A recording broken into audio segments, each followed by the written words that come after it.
പറഞ്ഞിട്ടുണ്ട്. സുവിശേഷ വിരോധിയായി പ്രവർത്തിക്കുന്ന ചാരപ്രവൃത്തി, സ്പൈ വർക്ക് ചെയ്യുന്ന രണ്ട് വ്യക്തികൾ ഇതാ നിൽപ്പുണ്ട്. നിന്റെ ജീവന് കൊതിയുണ്ടോ? മാനസാന്തരപ്പെടു, മാനസാന്തരപ്പെടു. ഈ ദൈവത്തോട് വെല്ലുവിളിക്കരുത്, ഈ ദൈവത്തോട് വെല്ലുവിളിക്കരുത്. ഈ രണ്ട് വ്യക്തികൾ കഥ തുടർന്ന് തലമുറയെ തുടർന്നു. സ്വർഗം തുറക്കുന്നു, അഗ്നി വ്യാപരിക്കുന്നു. ശാപങ്ങൾ തകർന്നിടും യേശുവിന്റെ നാമത്തിൽ, ഭൂതങ്ങൾ വിട്ടോടിടും യേശുനാമത്തിൽ. ഇനി ശോകമില്ല, ജയം നാമകാമഭാഷമേ. ഇനി ശോകമില്ല, ജയം നാമകാമഭാഷമേ. ഇനി ശോകമില്ല, ജയം നാമകാമഭാഷമേ. അവസാനം 1 തെസ്സലോനിക്കർ 5:21. സകലവും ശോധന ചെയ്ത് നല്ലത് മുറുകെ പിടിപ്പീൻ. നല്ലത് മുറുകെ പിടിപ്പിൻ. ആദ്യം നാം ധ്യാനിച്ചത് നീതിയെ മുറുകെ പിടിപ്പിൻ. എല്ലാത്തിനും ആദിയിൽ ദൈവത്തെ സ്ഥാപിക്കുന്നതാണ് നീതി. ആമേൻ, ആമേൻ. അവസാനം നാം ധ്യാനിക്കുവാൻ പോകുന്നത് ദൈവജനമേ നല്ലത് മുറുകെ പിടിപ്പിൻ. വേദ പുസ്തകത്തിൽ രേഖപ്പെടുത്തപ്പെട്ടിരിക്കുന്നു. സങ്കീർത്തനം 73 1-ാം വചനത്തിൻ പ്രകാരം, സങ്കീർത്തനം 145 9-ാം വചനത്തിൻ പ്രകാരം, ദൈവം നല്ലവൻ, ദൈവം നല്ലവൻ.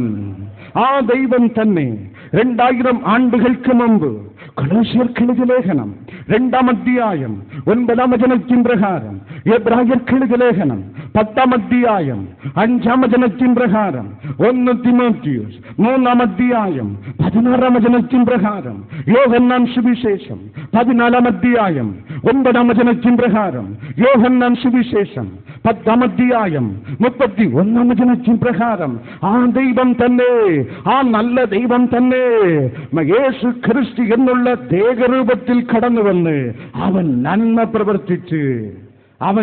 പ്രവർത്തിച്ച് വേദ പുസ്തകത്തിൽ 3 പെട്ടകങ്ങൾ രേഖപ്പെടുത്തപ്പെട്ടിരിക്കുന്നു. പെട്ടകം നമ്പർ 1 പുറപ്പാട് പുസ്തകം 2-ാം അധ്യായം 3-ാം വചനത്തിൻ പ്രകാരം, മോശെ എന്നുള്ള ഒരു വ്യക്തിയെ രക്ഷിക്കുവാൻ ഉണ്ടാക്കപ്പെട്ട ഞാങ്ങണപ്പെട്ടകം, ഒരു വ്യക്തിയെ രക്ഷിക്കുവാൻ ഉണ്ടാക്കപ്പെട്ട ഞാങ്ങണപ്പെട്ടകം. നമ്പർ 2 വേദ പുസ്തകത്തിൽ രേഖപ്പെടുത്തപ്പെട്ടിരിക്കുന്നു. ഉൽപ്പത്തി പുസ്തകം 6:16 പ്രകാരം, നോഹ എന്നുള്ള നീതിമാന്റെ കുടുംബത്തെ രക്ഷിക്കുവാൻ ദൈവം ഉണ്ടാക്കിയ നോഹയുടെ പെട്ടകം.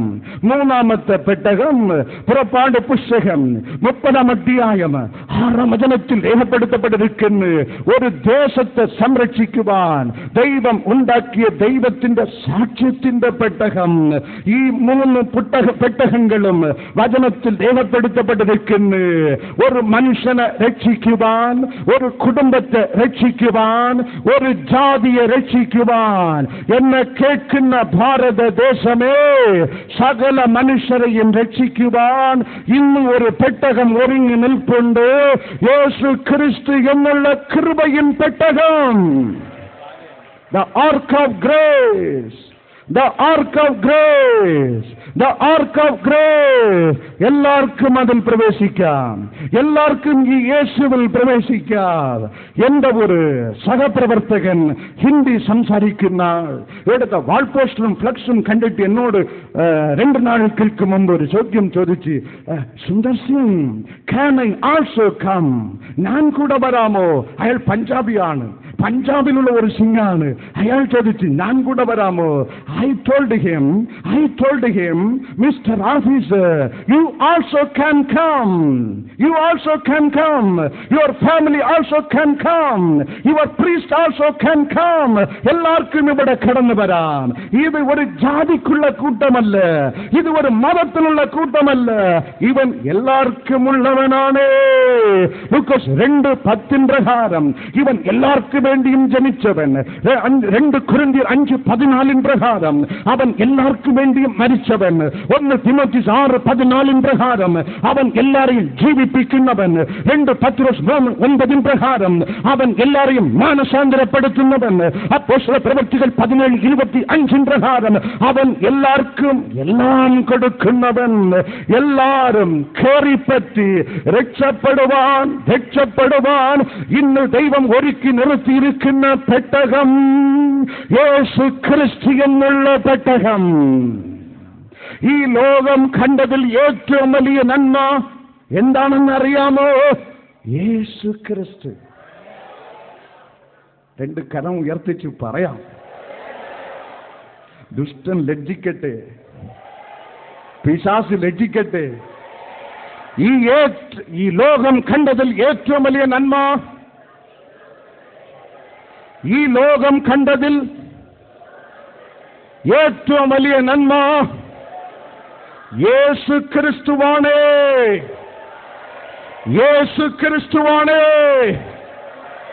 എന്റെ സഹോദരൻ ബ്രദർ മാത്യു ആണ്ടുകൾക്ക് മുമ്പ് ഇന്ത്യൻ ഓഡിറ്റ് അക്കൗണ്ട് സർവീസിലെ ഒരു സ്റ്റേറ്റിന്റെ സീനിയർ ഡെപ്യൂട്ടി അക്കൗണ്ടന്റ് ജനറൽ എന്നുള്ള ഹയർ സ്ഥാനത്തിലിരിക്കുന്ന ഉദ്യോഗസ്ഥന് എന്റെ അടുക്കൽ കൊണ്ടുവന്ന് നാം അദ്ദേഹത്തിന് യേശുവിനെ നൽകി. അതോട് അയാളുടെ സാമ്പത്തിക ബാധ്യത മാറിപ്പോയി, അയാളുടെ കുടുംബ പ്രശ്നം മാറിപ്പോയി, അയാൾ അനുഭവിച്ച സകല നെടുവീർപ്പ് മാറിപ്പോയി. ഇന്ന് മസ്കറ്റ് രാജാവിന്റെ സാമ്പത്തിക ഉപദേഷ്ടാവായി കർത്താവ് കൊണ്ടിരുത്തിയിരിക്കുന്നു.